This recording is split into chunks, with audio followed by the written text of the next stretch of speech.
With all these changes, many human beings, many people in society fear a lack of resources for survival.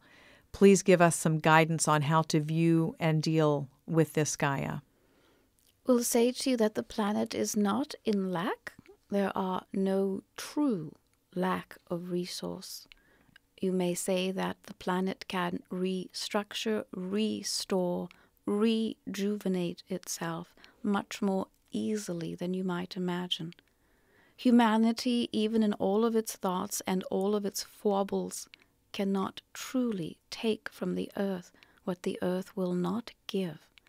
Matters not how deep the drilling, matters not the excavating, matters not the dredging, the mining. The earth will not give what the earth will not give.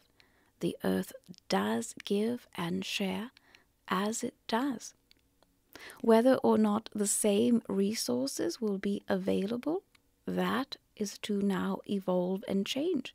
For as humanity's own thoughts guide it, there will be different resources that are more useful. While these are discovered, they will begin to come forward, and the others will come back into balance based upon the earth's own ability to resource itself and to offer humanity what it does. You will see that there are other animals that will come forward, even as there are some that do become extinct. You will see that the plant and vegetable kingdom will offer newness as it does, and that humanity will rediscover what to bring, what to plant, what to harvest. Now there come as well great changes to this, and humanity will need to find how best to resource itself. To that end, there will be techniques to grow both underneath the ground as well as in very protected environments above the ground. These changes will come and are already even now being prepared. I do not say to you that there will not be hunger upon the world. I do say to you that the planet, the earth, has enough to feed itself, every kingdom, including humanity. Gaia, we're learning about future problems with water. Can you speak to that? There is a loss of certain water tables in some parts of the globe. There will be an increase elsewhere. That is already now in change. There are certain seas beneath the land, and these will begin to find their own way to pour out of the ground and to resource themselves as they once were. In other parts of the globe, there will indeed be less water in the places that it has normally been, and so there will be a great cause then to continue to work for the techniques of desalination. And these will come forward now in better ways as the minds continue to structure themselves in the knowingness that it is water that is most necessary. We'll also say to you that in the same way that countries now battle for oil and other resources, the countries would also at some point do battle for the resource of water to feed the thirsty. So it is a commodity that is yet very, very important, and you will see restructuring in this. Even within the states of your country, the United States, America, you will see that there are some states that will come to great controversy one to the other to now protect their resources. And while the states will remain united, you will see that they will come near not being so united in the very near future. What kind of actions can we take as individuals to repair the damage we have caused to the earth and the damage that we've caused to our water source? For the most part, it is simply to begin to relate to nature from within, to acknowledge that all comes into balance naturally. So it is not to retrace one's steps in order to repair. It is simply now to choose differently. Choose with awareness. Take what is needed, leave what is not needed. Take for today, save for tomorrow, so that there will be tomorrow. It is not different than what you might understand. But I will tell you that for the most part, what you will think of as true shortage does not come from the earth. It comes from the mind of those that will manufacture a shortage, just as those will manufacture an abundance, be it of a product that is man-made or one that comes of nature.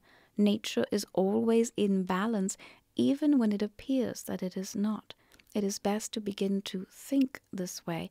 That way, each being will also be in balance. Now they think they are not, so they are not.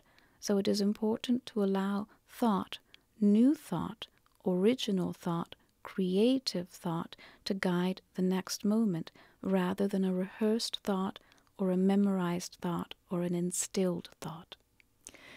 Gaia, we have oil in the earth and we drill and pull and suck the oil out of the earth. It just seems that the earth needs that oil for a reason. Is it important to leave the oil within the earth? It is not as important to leave it within the earth so much as it does not complement the surface. See? Certainly that which is in the earth is useful to the earth.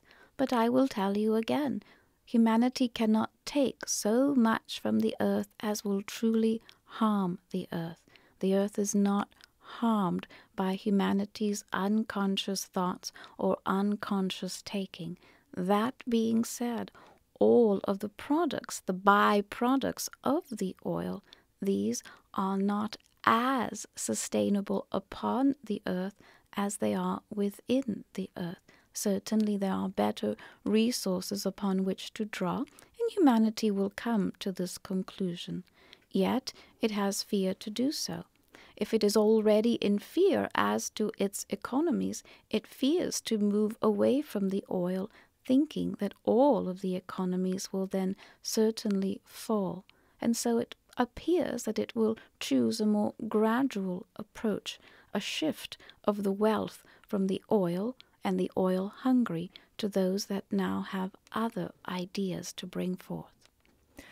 On the subject of water and global climate change, Gaia, what can you tell those of us who live near coastal areas or on the coast near an ocean, what to expect from the water table and the changes on the planet coming up? And that is a great question, and yet it will depend entirely upon what coast and how close to the coast and what is being dredged from that coast. I will tell you that although the coastlines appear to be quite solid and quite stable, there is a movement of the seas underneath the coast, so that what you would think of as solid earth is solid, but it is not as thick. It is not as deep as it once was. And so that salinated water moves underneath, further and further underneath the coast, and that is what makes it somewhat unstable. With the land then being of a looser, thinner composition, that is what then keeps an earthquake nearer the surface rather than deeper at the ocean levels. And so those who choose to make their homes on or near the coast have this awareness. They have it from within. They have made a choice, and the choice is a sustainable one, but it is a choice.